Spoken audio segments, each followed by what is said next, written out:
Hello. Welcome to the Hello, stream everyone. of Purdue White versus RMU Team Red.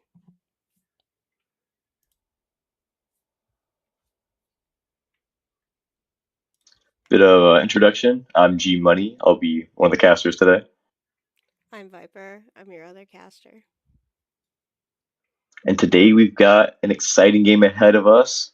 This is Purdue's white team facing off against RMU Red in the NECC Overwatch regular season here. I believe this is their week 2 or 3 match. Um, three. Yeah, it's on a bit of an off day, but nonetheless going to be an exciting game for both teams here.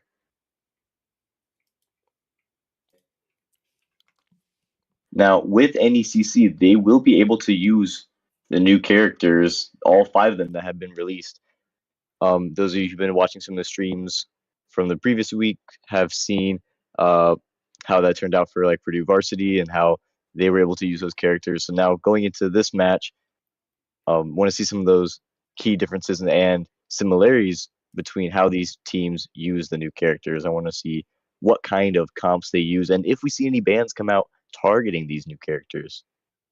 I think we're going to see a lot of bands coming out to target, especially Jetpack Cat. Yeah, some of you may be against it, some of you may be in favor of it, but Jetpack Cat is one of the characters of all time, and we might see some Jetpack Cat bands come out during this match here today. So for the first map selection, they have to pick control, and so their options are Mhm. Busan, Lijiang Tower, or Ilios. Yeah, and those are all great maps. When I think of a competitive map, I think of Lijiang Tower. And especially with since it is the Lunar New Year, I do think the map got, a slight little variation with the Lunar New Year update. Yes, it did. It it's fun. It has some just decorations. Mhm. I think it looks like that they're gonna play on Busan, but I'm not exactly sure. That's the map they have selected currently. I don't know if that was just their default map, but Yeah, yeah.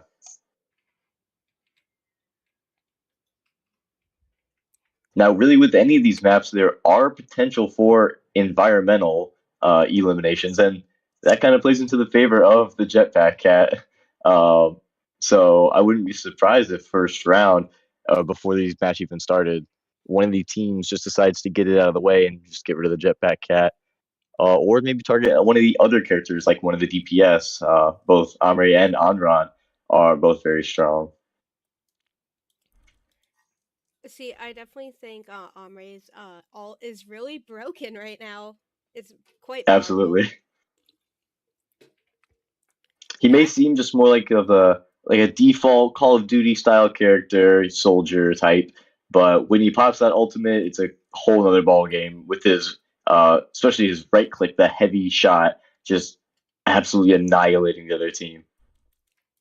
it looks like our tank on Purdue White has definitely been practicing with Domina, so in competitive. So I'm excited to see that a little bit. hmm Domina gameplay is always fun to watch.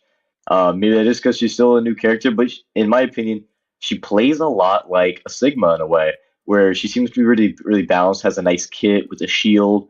Um, but the main difference is that she has a beam like a Zarya. Not only that, it's the longest beam in the game, which is definitely good to play against characters like, say, a Diva, where you can shred right through a D matrix or something similar like that.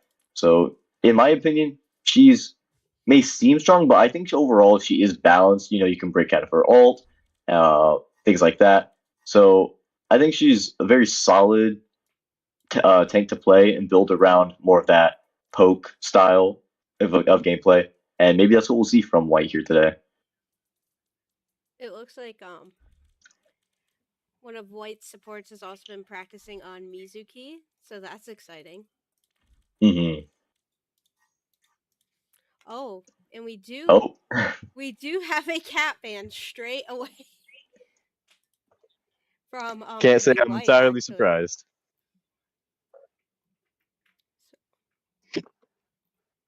I love Jetpack Cat. I don't understand the hate, but I do get it. It is a little annoying. Yeah, it's very hard to play against. I mean, imagine you're a Reinhardt. What can you do against a cat that's zipping around, and you can try to throw your two fire strikes at him, but that cat is It's just too definitely fast. a nuisance. Very fast. It's like a fly on the wall. Especially when the cat is Absolutely. able to get behind your shield and start shooting behind you and you don't know where the damage is coming from.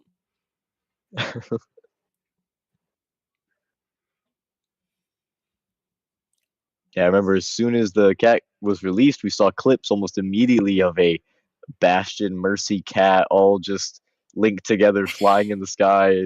It's just what a sight to see. And then you also see clips of the cat dragging nanoed bobs and diva bombs and Orisa ults just right into the other team. So uh, definitely is a completely unique character, and I'm not surprised it got banned.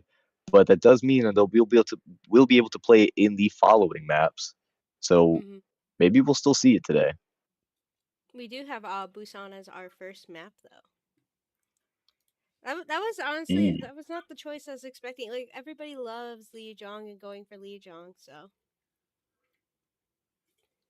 hmm Busan has quite a few uh quite a few of their maps are really good. I really like the uh outdoor one. The exact name of it uh but the one where you're actually able to play in a more open space and have larger sight lines. I think it's a great, especially the I don't know the exact name of each portion of the map, but like the city portion is definitely like the best for like snipers. hmm And we do have a vendetta ban. Vendetta Ban is very solid. I think she did get a very slight nerf other than the quick hot patch, but she is still a very strong DPS.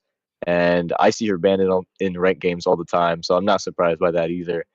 Getting Vendetta out of the way, uh, definitely smart from RMU. Hmm.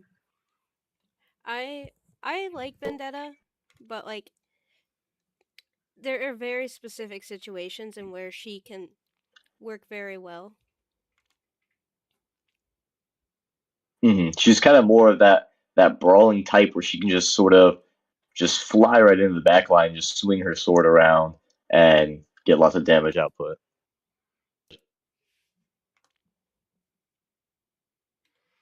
And looks like we're And almost ready to go. all right, I'd be excited to see what kind of comps these teams go for because I have not had very much experience with Purdue White. I don't think so. Be cool to see how they approach this going into the first map. I'm definitely excited to see like what characters are gonna be chosen. Now traveling hmm to Busan. I'm expecting a domino from either side right now. Initiating match. Yeah, I mean, I would love to see new characters in general on both teams. I've been having some fun on Anran in comp games, so she's just a very fun character to play too. Very quick diving in and getting some damage uh, right in the middle of the team fight.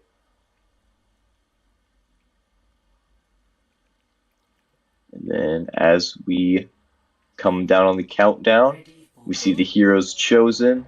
We see a Zarya chosen by Pretty White and a Mauga by RMU. See, the Zarya is gonna be able to just feed right off this Malga. Absolutely. And we do see. Uh, the new character on the board is going to be Ombre for RMU. That's going to be Pixel Cash there. 3, 2, 1. It looks like we're gonna get a And TP right out the door. And a swap Let's not after that dawdle. Sim TP to Reaper. I do like that little Sim TP. It does get the team moving, especially with that Zarya being a little slow. Mm-hmm. Yeah, good teams will use that to get out of spawn very quickly to engage in this team fight. And as they begin here, the first team fight, RMU is going to rotate onto point. The Reaper and Zarya looking to get a little bit of poke damage out there. Reaper right into the fray of it, gets bubbled to stay alive, but still falls to the Sojourn by RMU. The Zarya now stepping forward, finds the Ana low in the back line, dangerously low, gets taken out by the Mauga. And then an environmental kill on the Lucio v Lucio. And this first opening point is going to go to RMU. See, RMU just turning onto the point like that definitely came to their advantage there, just because they were able to just get this first cap. And the first cap in the first battle is definitely like one of the most important, especially for like team morale. It kind of sets the tone of the match. But RMU White is not to be outdone. They're going to try to win it right back. They've already taken down 2, looking to find 3 with Ka taking out Loon there on the Ana. And as they clean it up, they flip it just like that, holding RMU to only 20%, 21% there. That was a quick flip there. Breaking them down. All right, both teams. Ka was taking advantage of the high ground there. A solid up. Both teams looking to just poke out some damage, feel each other out. We see the swap onto the Bastion for RMU. As the Mauga tries to create some space, we see the Sojourn come around. She has 100% on her rail. This ends now. Lucio be on the offensive to try to push the team and create space. They are able to find the Reaper there for White. And the cage comes out, cleaning up the rest of Purdue White and flipping it right on back to RMU. This has been a very back and forth match so far. 45% on the first cap is pretty good though. Definitely. We do see Purdue have 3 ults, so they can use them to their advantage here. Let the Kitsune guide you. Yep, and I think we see the Reaper here, maybe looking to get something with that Death Blossom. Does get slept, but has the bubble on to stay alive. The tank for Purdue White falling pretty early in this fight. As some trades going back and forth, that Mauga has been just a stalwart on point, being able to hold it down, forcing Ka on Sojourn to retreat. Is kept alive by Xanabox on the Curie there. But as they sort of go into this next team fight, RMU is coming up around 75%, so they've only got maybe 1 or 2 team fights left. We do see a very strong Reaper ult finding Kindling on the Lucio.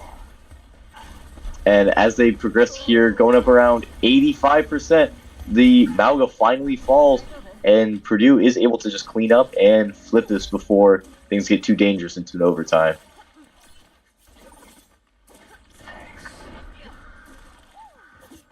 Purdue just has to hold strong here and just not let them just get point, but that Mauga just likes to push. Absolutely.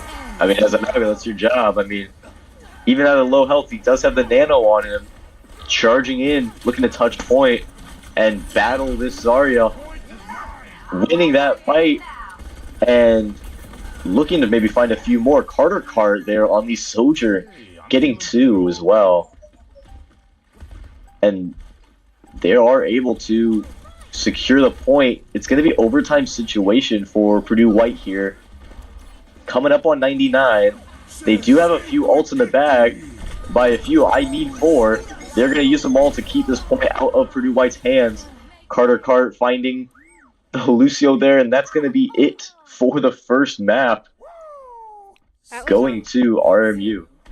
That was a great first map, honestly. Like, very much back and forth. Teams feel, like, very even. But that Mauga is not afraid to shoot at that Zarya at all. And so it looks like that Purdue is going to definitely switch some things up. We're going to see a Domina come out from the side of Purdue. And a Genji as well as a Ashe. And Xanabox is gonna Yeah. switch to Ana to hopefully be able to get some sleeps and purples on that Mauga. Yeah, Xenobox there on the Ana is definitely going to be key to sort of uh, shutting down this Mauga who just relentlessly pushes. I mean, on Zarya, you only have two bubbles that can be shredded through really easily when you have a high damage output on a Mauga. And it looks like both teams are not gonna go through the center. They're gonna come out this side. Yeah, both teams on the flank here looking to get some advantage here in the side room. They are able to get a sleep on the Mauga, but it leaves the Ramatra sort of alone and falls to the rest of the team. The Genji here for Purdue White looking to find a few picks does. They are able to get the Mauga out of there. With both tanks gone, it's really just a fight between all the squishies. Looking to find some more kills. Pixel Cash is here on the Bastion guarding point, but falls to Ka, just outranging there on the Ashe. And even though RMU was able to get a little bit of percentage, Purdue is not going to let it slide. They're going to sort of play this point and try to flip it back to their side. Meanwhile, this Mauga's relentless, holding this point down.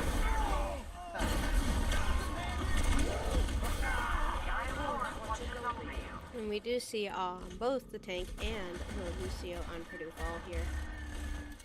But Purdue is still able to maybe get this cap on the point. At 40%, they are able to get a cap. It looked like they were going to flip it super early in that fight, but that Mauga got back just in time just to sit on point and just stall for percentage, not letting Purdue flip it as easily as they would have liked to. I think we're going to be expecting a Nano Blade here soon if Xanabox just has to get that few percentage here.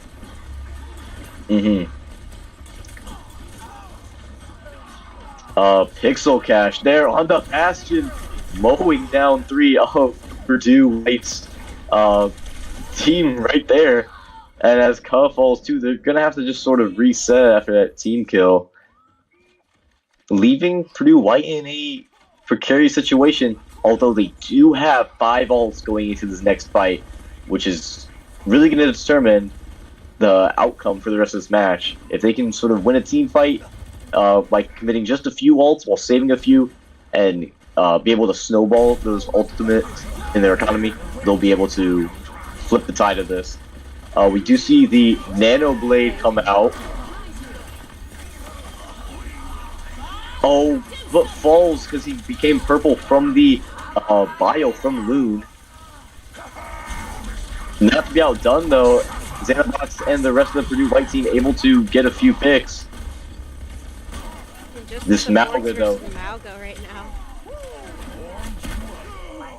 falling to Xanabox, who is taken out by Carter Cart. What a rail by the Sojourn there for RMU White. But Purdue White was still able to hold onto the point despite all of that.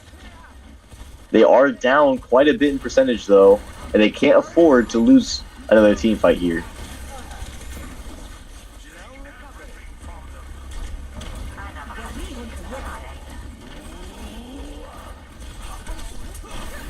Look at that. Oh, Genji trying to get that pick there easy on the supports, but wasn't able to find it. Now it's not looking too hot for Purdue White here as they flip the point, and it goes back to RMU. We do see a switch to both Tracer and Venture. Wow. And Diva on the side of Purdue. Now. Yeah, completely changing that comp. Just looking to get a few touches in and maintain their time, but it's not enough. Lucio, the only one left for Purdue White, stalling point, is going to fall. Oh, there's a Tracer actually. Ka maintaining the point, able to find Lu. Looking for the low, Lucio finds it. Oh, they held on for so long. But as the round comes to an end, this match is going to go to RMU. Play of the game. And now this Mauga, definitely deserving play of the game, I definitely being sense a a, Malga ban. I wouldn't be surprised. The Mauga was definitely a critical key factor in RMU's win there.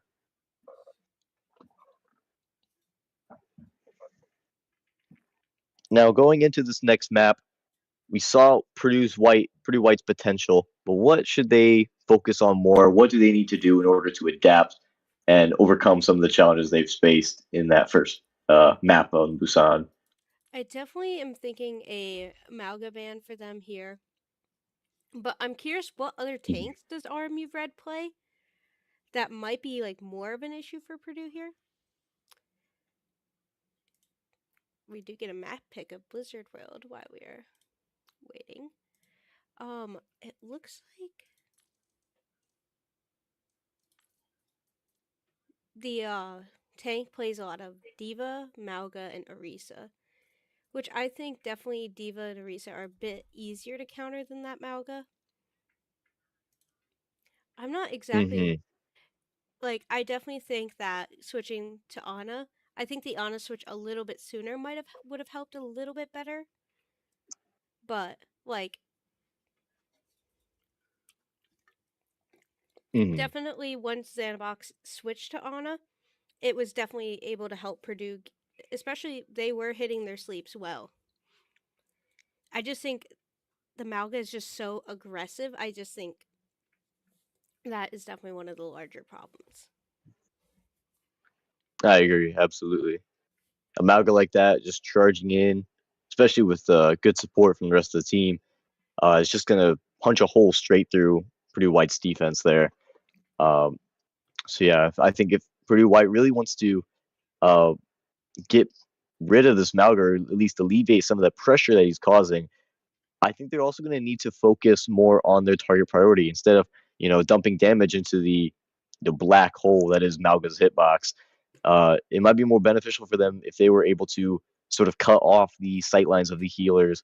We saw that a little bit with some of the Genji dives into the back line to sort of disrupt the RMU's support back in the back line. But ultimately, if Purdue White wants to win this, they're going to have to be able to adapt and overcome that Malga that's just rushing into the back line. Definitely. We do see a Sojourn ban here from Purdue,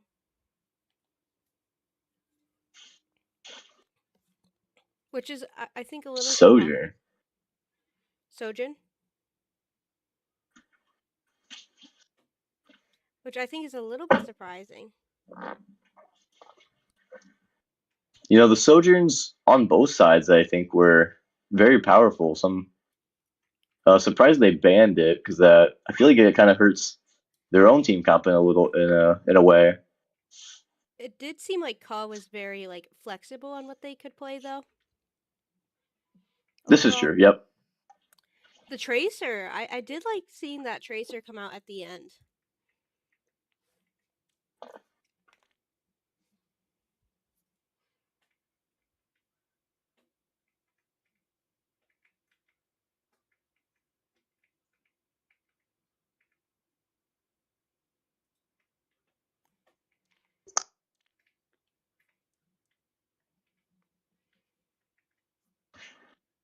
Oh, maybe had some technical difficulties there, but we seem to be back. Yeah, I was gonna say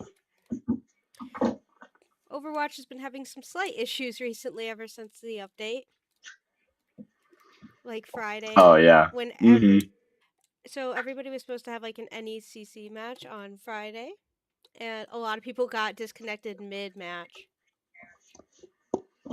Yeah. There was like that when that new update dropped. I mean, seriously, it was like queues of 300 people, and you would get all the way to the front of the queue, and still wouldn't let you in just because of the amount of traffic on those servers. It definitely looks like that they're going to be hopefully updating and fixing some stuff tonight. So hopefully everything will be a bit more optimized now. Mm-hmm. And they are doing a scheduled maintenance at midnight Pacific time, I believe. Yeah. Looks like we get a Kiriko ban here from RMU.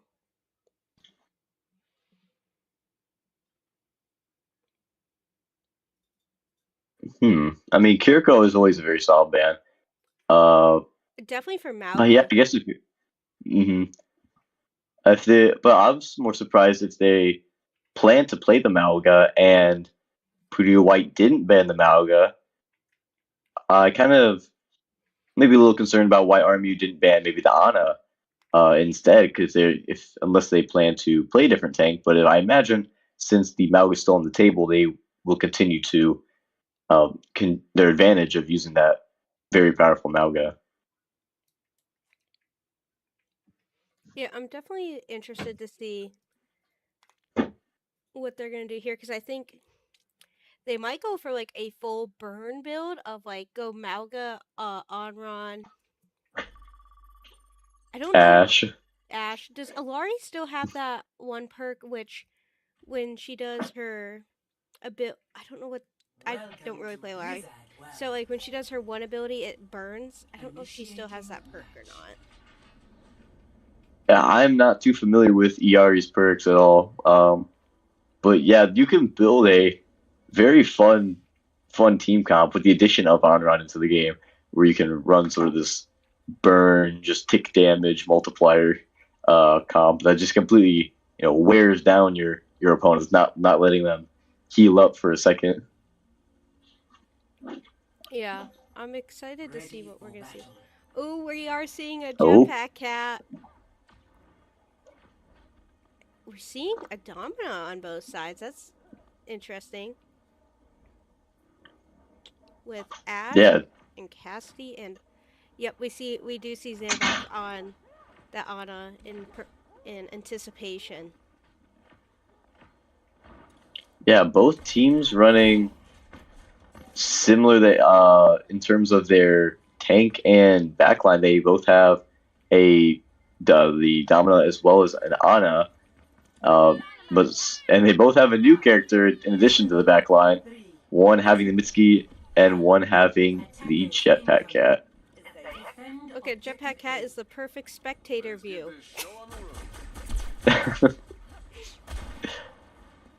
Very, very true.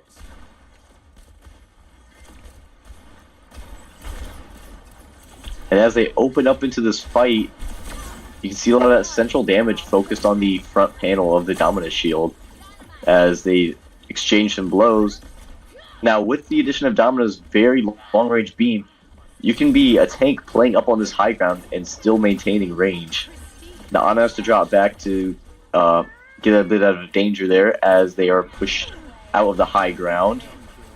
Ka is able to find a sneaky headshot there on Pixel Cash, taking out that Echo threat.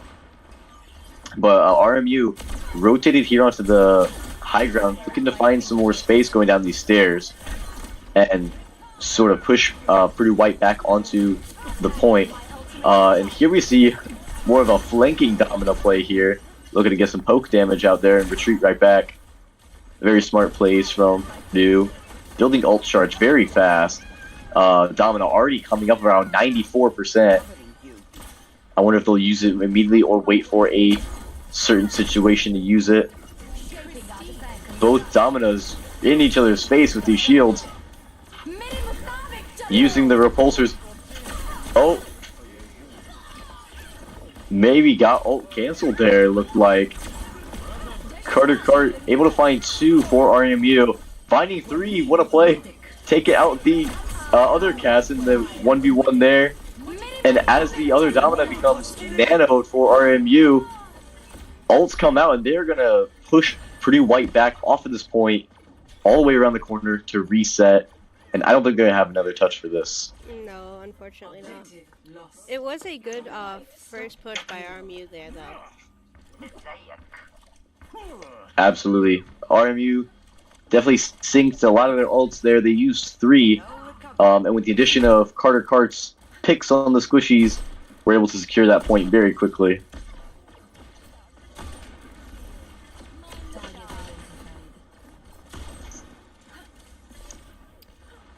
Now we see a Widow pick for Ka. Something you don't typically see a whole lot. Oh, the cat is picked off by Carter Cart mid-air. We do see Purdue trying to hold the high ground while Domina, unfortunately, is just kind of stuck fighting the front line a little bit alone here. Do you see? Ooh. We did see The cat. flying high noon. Unfortunately, just a trade support for DPS there.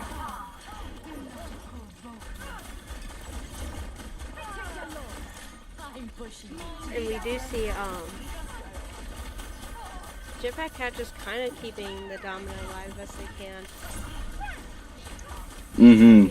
Pumping heals into the Domina, playing behind the shield to avoid any sort of damage trying to pick him off. Definitely looking for an ult here though. Looking to fight this Ana here. He does get the Elim, but in a sticky situation, gets out on 40 health thanks to the finishing off of the Cassie via the Domina there. This will end them.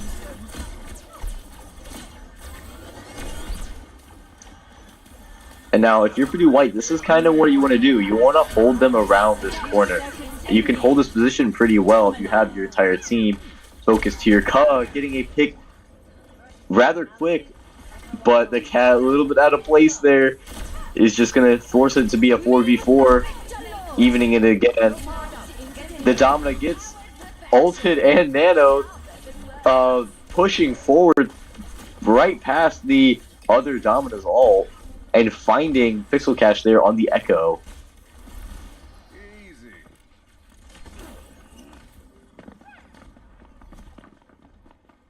We do see the other Domino trying to sneak around back here. Ooh, and a great ult Ooh, there. look at that.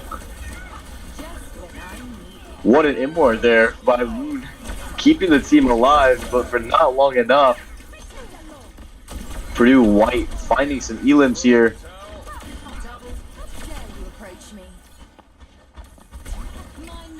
Looking to stagger maybe these last two. Ooh.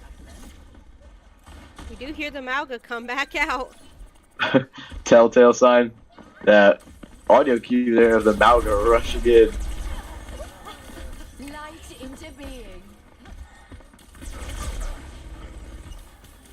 Very good, like, sound awareness here from Purdue White. Behind me now. Of, like, understanding they are coming through this room. And look at that target priority. Did you notice that there from the tank there on Purdue White? Focusing or trying to at least focus on the squishies in the room, but then turning and peeling forward their team in order to save those supports there in the backline when that Mauga rushed right past them. Just looks like great communication over here. Competent, are you? Overall. Absolutely. I can only imagine the comms over there. They're coming through the room! Oh, and we do see a swap to Diva. We do see Jetpack Cat. We are looking for maybe an ult.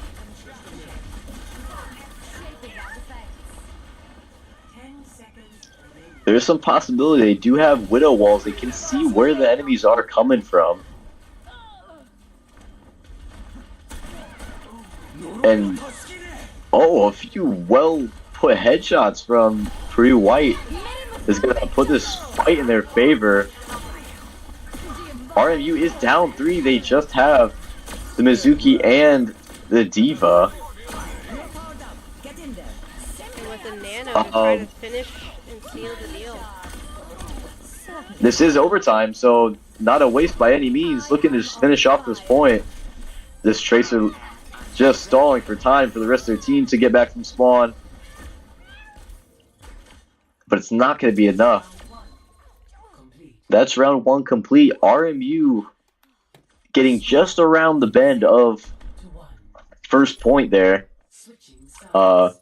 but definitely anyone's game here still.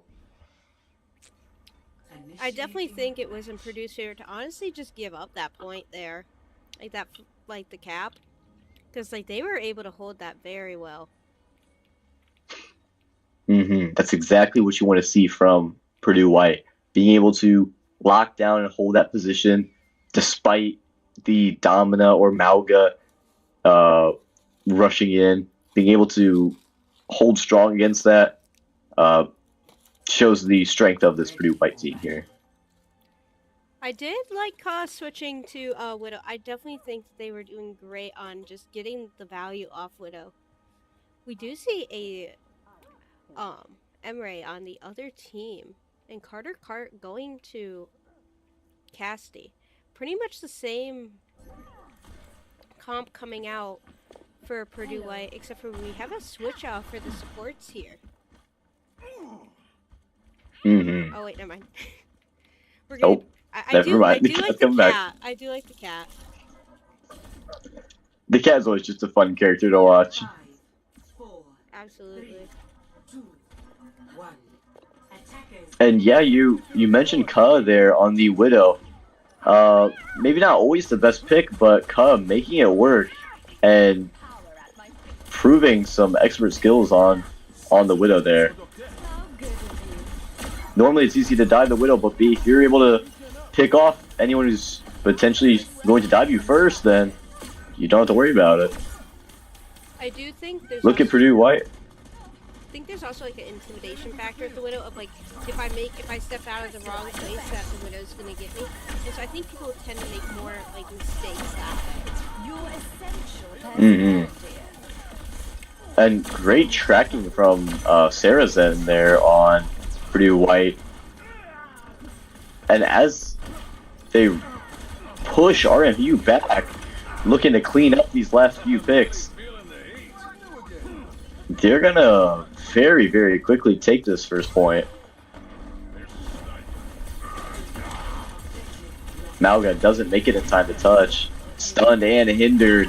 Getting absolutely shredded. That's going to be big for Purdue White. Keeping that tank out and staggered for at least some time. Buying him enough time to push this cart as far as it can. Light into being.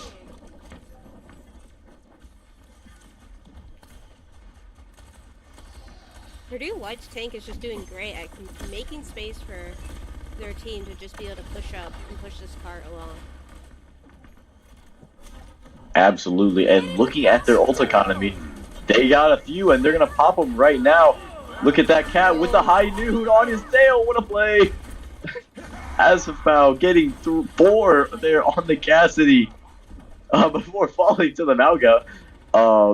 Nonetheless, what a play. See, And they're just going to keep pushing. Personne n'échappe à mon regard. Is let's see if we can get some headshots by Cut here. Oh, victory. and that is a Purdue White victory right there. Wow, incredible gameplay from Purdue White there. Play The cat the game. worked out expertly. And I think we're going to see that here in this play of the game.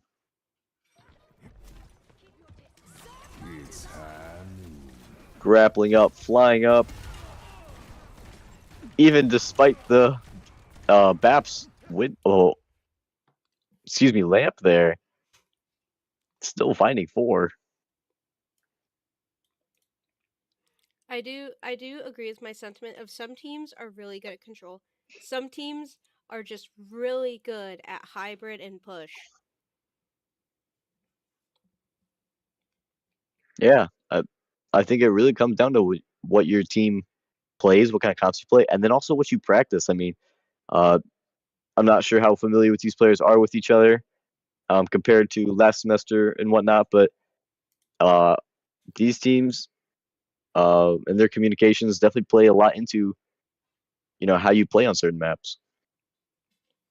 I think they definitely figured out that they just need to take a target and stick with it.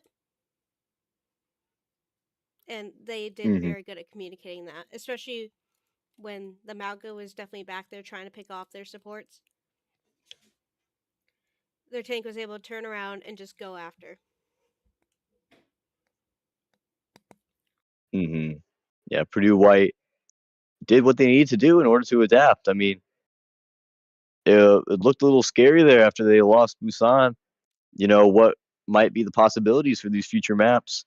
Um, but Purdue White remaining resilient in the face of all of it and proving why they're here.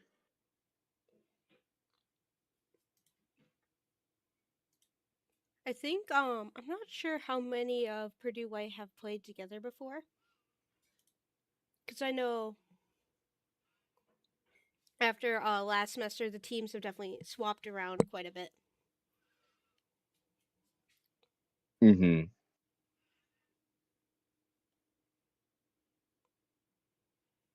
Definitely, definitely. These Some of these players may come and go from certain teams, but their talents definitely stick with them. And these players very strong here on Purdue White.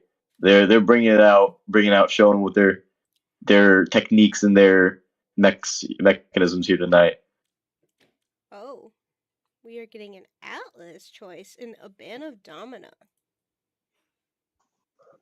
Once again, Domina, a tank that both teams played here. Um, as we go to a bio break for a few minutes here, let's discuss some of the bands and the map choice. Now, to start off, my opinion is I'm not a huge fan of Atlas, but that's just me. I really don't. I'm not fond of Atlas. I think it is an okay map in my opinion, but like when it comes to Flashpoint, I think I definitely prefer Sarasa the best. Agreed. Atlas is a beautiful map though. Like overall the look of it, they did a great job developing it. I just think Absolutely, beautiful Moroccan map, uh, and I love the global representation. I think that my problem is just I don't really like Flashpoint all too much, and Atlas is just another one that falls into that category for me. But I do know it's a map that a lot of these teams in these high ranks like to play, uh, because it's got a bit of everything. It's got open areas and it's got a lot of smaller interconnected rooms with lots of doorways, lots of different angles for flanking, which I know especially these DPS players love to do. most definitely I think definitely part of it is I feel like the points are very like farther apart than other Flashpoint maps as well. I can feel that, yeah. But I do like that they've added some like more movement tech into it of like the jump pads. Yes, I do. I do like the jump packs integrated onto maps.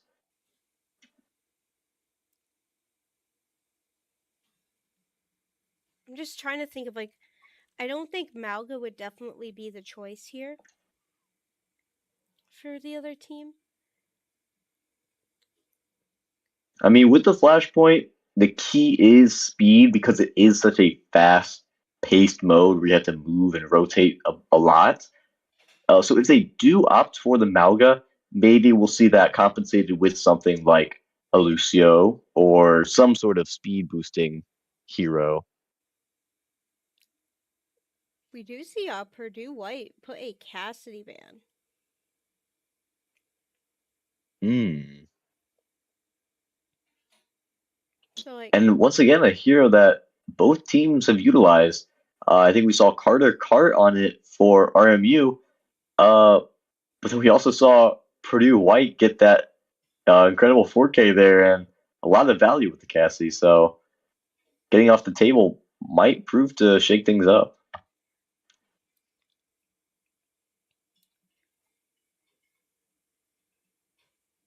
which I'm like trying to sit here and think like who they're thinking of playing with Cassie, because they're definitely gonna go for a something very fast paced. If because that flashbang on Cassidy is gonna slow things down. I think it might be because they want to run Jetpack Cat, and that could be an issue. Maybe we're gonna see a Winston from Purdue. Hmm. It's always a fun game when the monkey comes out, so Yeah. I would definitely not be opposed to that. So maybe that's like maybe that's what we're thinking here a little bit with the Winston. We do. I don't know. But we are gonna get started.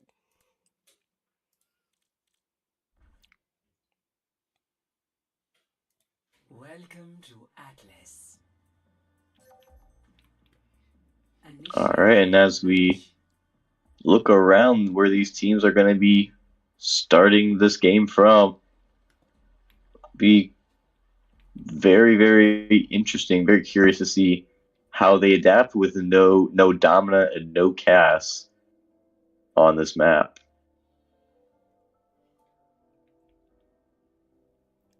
I love the little pianos in the room. Mm-hmm.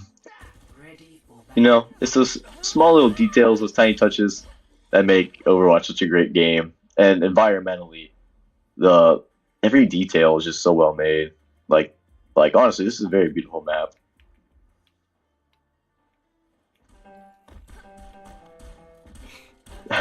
Speaking of the piano, We got a beautiful song played for us. 4, 3, 2, 1. Initial flash. as these teams roll out here, both of them on the Lucio, as predicted, they're going to use that to sort of compensate that Mauga. They're going to run it anyway and speed boost him in there.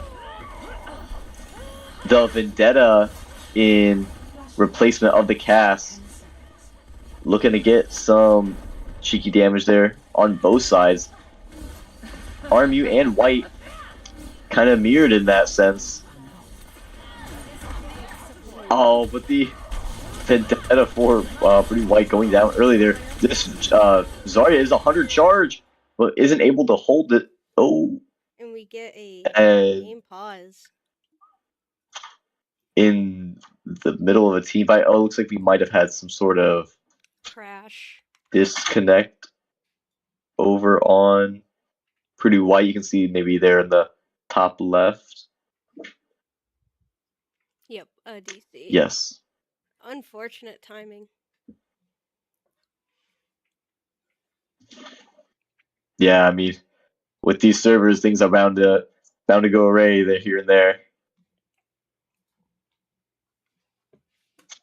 Honestly, the pause was a very quick reaction. So Mm-hmm. So, in the meantime, as I we've can see the seen these cast two fan. teams clash, I can yeah.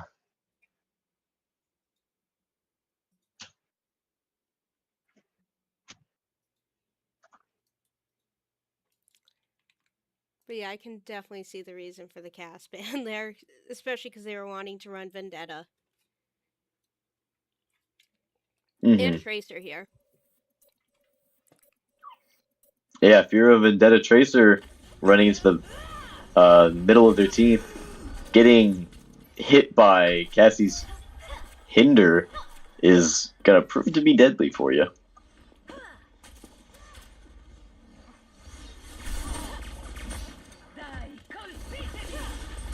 Now, as the smoke clears, RMU did come out on top that fight. They are up around 25, and as a flashpoint, this is going to tick up very fast. So as in accordance, Purdue White's response is going to have to be swift as well. We do see the Vendetta charging to the back line, getting some damage, building ult charge very quickly. Taking out Pixel Cash, the Vendetta for RMU, as she is able to just slice and dice, get a lot of damage here on the Malga. He does fall. They might flip point here if they're able to get the Sojourn. Not before RMU is able to get 81% on them, though. And unfortunately, Now, both tanks on both teams fall, so Zarya does have to get back without any form of speed here, but is able to hopefully make it on time. looks like it. Both tanks making it just in time for this next clash, this next fight. And looking to charge in, but the Vendetta fight going in favor of Purdue White once again. And a long-range alt-fire from the Zarya is going to get the Lucio kindling. And it's just everybody focusing on that Malga. Still staying alive for very long.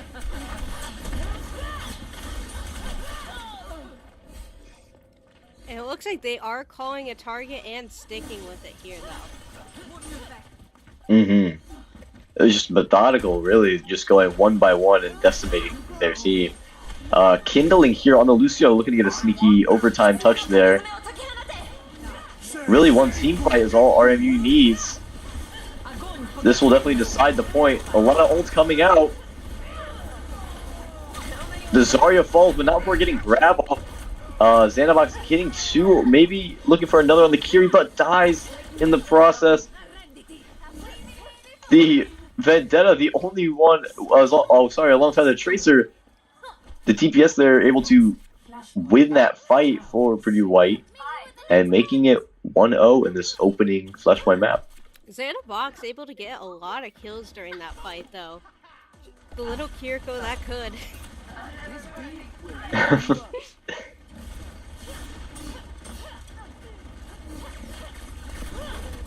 I can see maybe why they chose to ban Kiri instead of Ana that last round.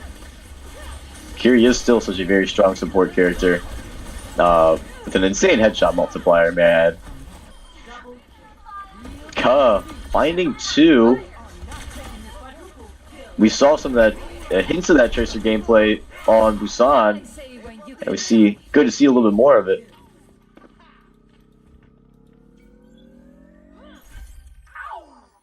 Did you see Hatsu get like 2 kills there back to back on the on Lucio? I did. That was great.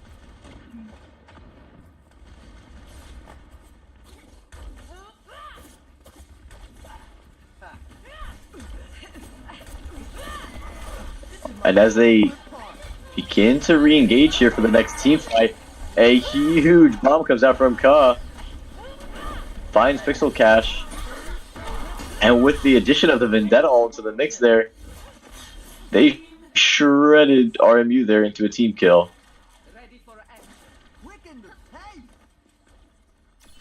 That's what I like to see. I need some help.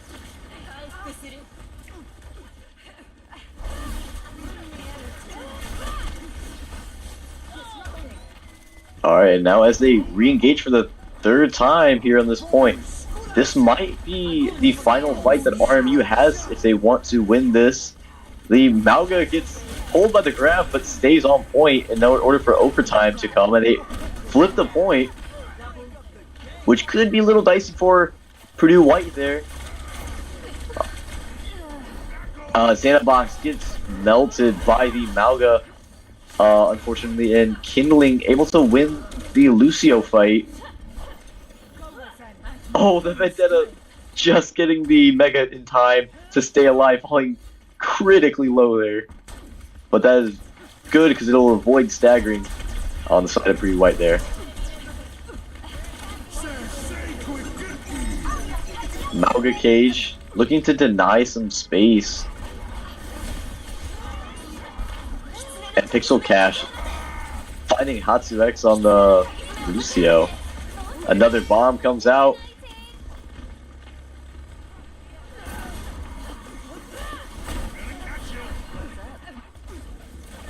Really, the last one on the list of people to fall here on RMU is going to be this Malga, who just is able to stay alive and keep getting kills. Finds 2 before falling.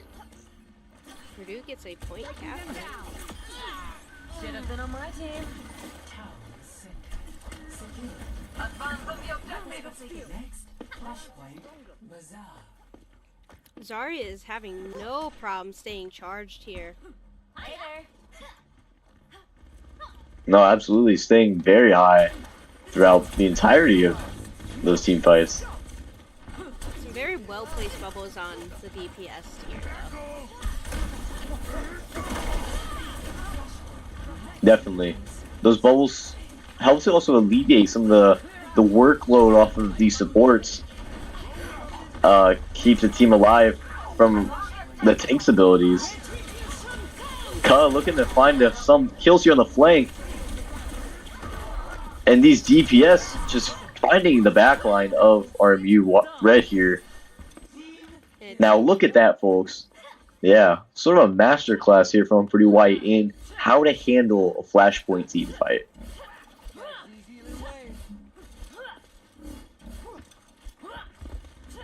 What's up?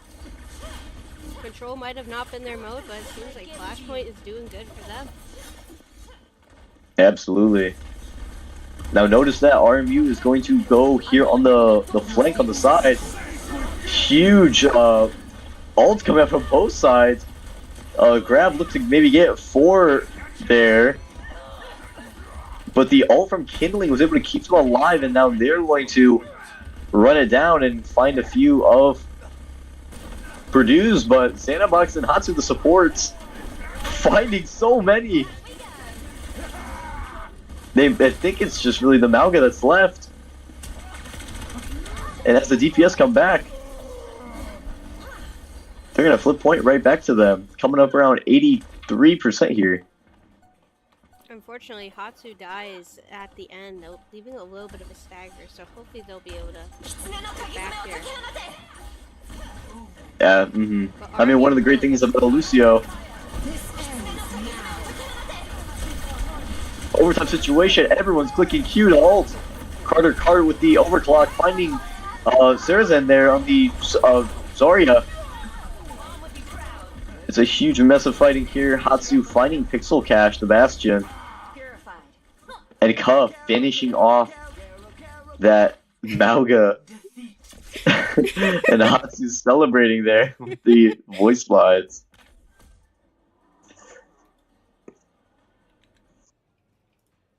Play of the game. Wow, I mean, I'm speechless. That was an incredible performance. All the ults coming out at once, you can't even think about what it is. That was a big blade there, sundering blade. Absolutely. I can see now why Vanetta was banned earlier. She's still such a strong character. And now, mind you, the head of the new Talon Empire that is spreading across Overwatch. Poor Doomfist. Got his fist chopped off. Uh, Do you think he's dead, or do you think he's definitely going to make some form of comeback? I think he's going to make some form of comeback, but I wonder if they're I going to say like he has to. try to make him switch to Overwatch in some like way. I don't know. I do like that the story is coming back. That was like my one thing of Mhm. like when I first got into the game, my friend's like, "Oh yeah, there's a story to it," and I'm like, "Oh, that sounds cool." And so like I kind of like while queuing between matches, I would watch like the cinematics here and there. And I'm like, "Oh, that's a cool Yes. story." And then they told me, "Yeah, they're not doing that anymore." And I'm like, "What?" And then they revealed they're going to do more story, and I'm like, "Oh, that's amazing. That's nice." I think that's really what Overwatch needed. I mean, just some sort of development in the actual progression of what is Overwatch, like what is it about? What is the the story so far, and how will we advance it? And with the whole rebranding and the addition of these new characters, I find that a lot of the feedback has been positive. This is what players have been wanting and hoping for a long time, and to see it come to fruition, and especially at this pace where they were they've said that they are going to do a lot of this story progression throughout the year, is really, really exciting, great news for the community as a whole. I definitely like the addition of 5 new characters, but 5 new characters at once is that's a lot, especially to A learn. little overwhelming. But like, it's definitely a fun switch up. It just is like a way of like, I think really making Overwatch very relevant. I don't know how or why, but I've gotten a lot more ads for Overwatch in the past like month month or so than I have like ever on like YouTube Could and be a stuff little like bit that. of, yeah, could be a little bit of like targeted ads, Yeah, but like maybe, it's kind of but nuts how many Overwatch like ads that they are releasing right now. hmm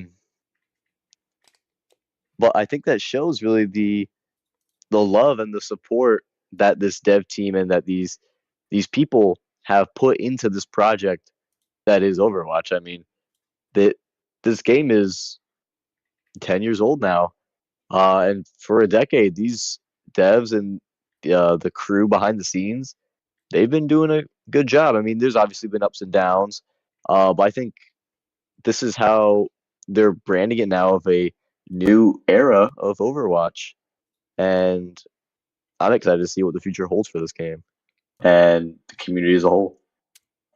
We do get Coliseo ban Zarya. And Mm. like now that they're bringing back like tournaments, I think they're bringing back Blizzard Con now after a while. So they're Mm-hmm. definitely Yep. investing. They're like definitely like, okay, we're invested in this. We're invested in this project. They're doing a lot of collabs. They did what, a collab with Pop Mart. They're doing one with Fortnite, one with Hello Kitty. Definitely Hello Kitty is going to bring in quite a few new players. Mm-hmm. Yeah, I mean, we actually saw some of the Lucio skin at least there in that last game. The skins and the cosmetics of this game are definitely some of the most unique ones you can find in, you know, like any game really. Honestly, the the amount of effort and time these uh devs have put into this game is truly astounding. And with the bands that you mentioned, Zarya And and Bastion. also Bastion.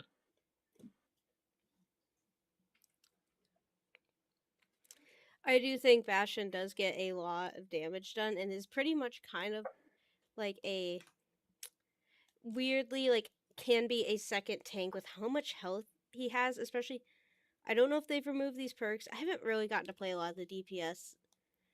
Like but like his self-healing perk Mm-hmm.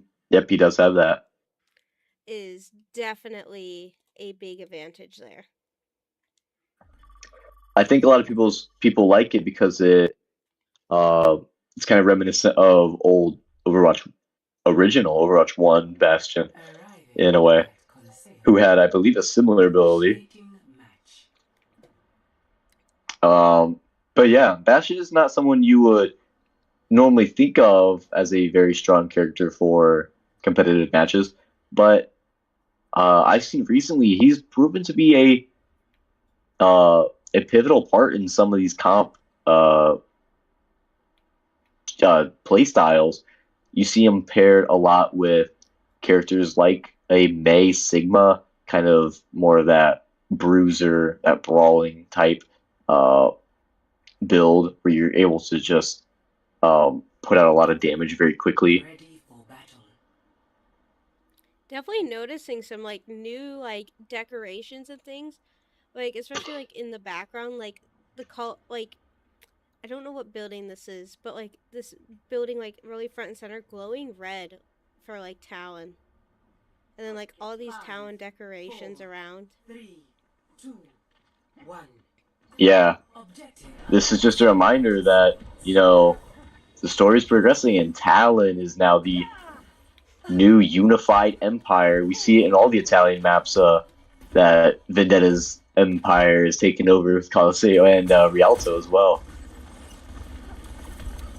Activating defense array. We're seeing Hatsu back on Jetpack Cat here, and Susan back on Domina here. Do keep pushing. Now, as these teams go into their opening fight, Hatsu on that cat has been proven time and time again to be deadly there. With then also we see the Mauga falling early on in this fight, and just some cleanup duty there at the very end as they push this bot after winning that opening fight.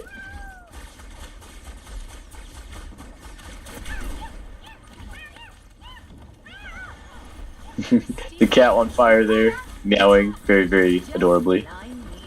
I always feel bad killing another cat. Constructing my barrier.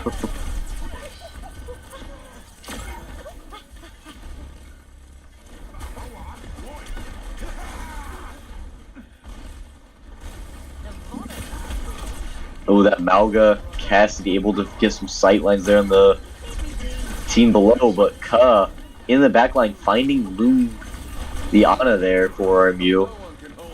Pushing. And this Cassidy proving once again why he should stay on Cassidy, honestly. As Bao there finding a few. We see Ka just hiding out. Yeah, he has that pulse bomb ready. He's itching to use it. Oh, gets in a little bit of a sticky situation on 1 health. Able to narrowly escape. It's high noon. High Noon comes out with the cat in combination. Finding 3. Maybe looking for another Ka, helping to clean it up. These DPS for Purdue White have been showing why they are playing at this high a level. Oh, looks like we're gonna try to get Oh. a similar high noon situation here. RMU saying right back at you. He gets Oh. dropped. Little bit of a mix-up there. Maybe fell a little early. Santa Box finding 2. Meanwhile, the other Analu falling to the Domina. Out of my way. And as they push all the way to the very end, the bot sitting at the very final portion of this push map. Purdue White is looking to just finish and wrap this game up with their advantage here. They're absolutely rolling with, and such a fast win from Purdue White there.